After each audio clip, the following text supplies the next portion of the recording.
Үнэхээр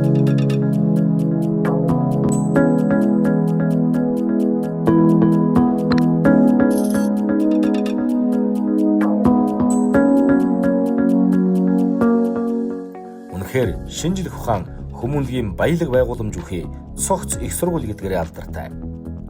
Мэдлэг тэмүүлсэн чин сэтгэл, хийсэн амьдралын эгэл төрх энэ сургуулийн дуриан.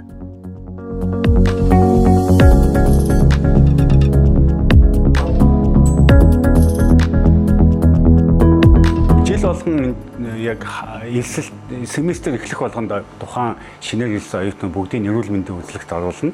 Дээрээс нь яг үндэсний Тайваны эрүүл мэндийн даатгалын системд хамруулж байгаа. Кампус дотор байгаа бүх хоол, дэлгүүрүүд бол бүх оюутнуудад 10% хөнгөлөлттэй байдаг.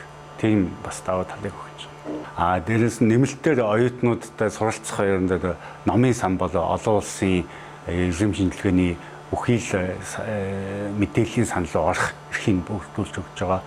Мөн одоо тухайн оюутан маань өөрийнхөө оюутныхаа картаар Office 365-ийн студент лицензийг өнгөө шууд оюутан лицензийг авсан Google аппликейшны яг оюутны education лицензийг бас авч болно. Тэгэхээр зөвхөн энэ хоёр IT-ийн нөгөө компьютерийн техникийн тусламжтайгаар бүхэл бүтэн яг үүлэн дээр сурсан боловсролтой хаанаас хийх боломжтой болоод эхэлнэ.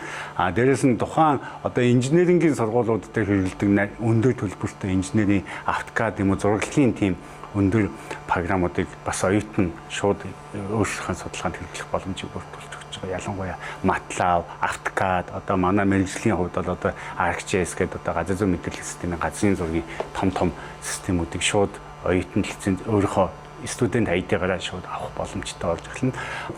Мөн тухайн чиглэлийнхаа хамгийн өндөр гэсэн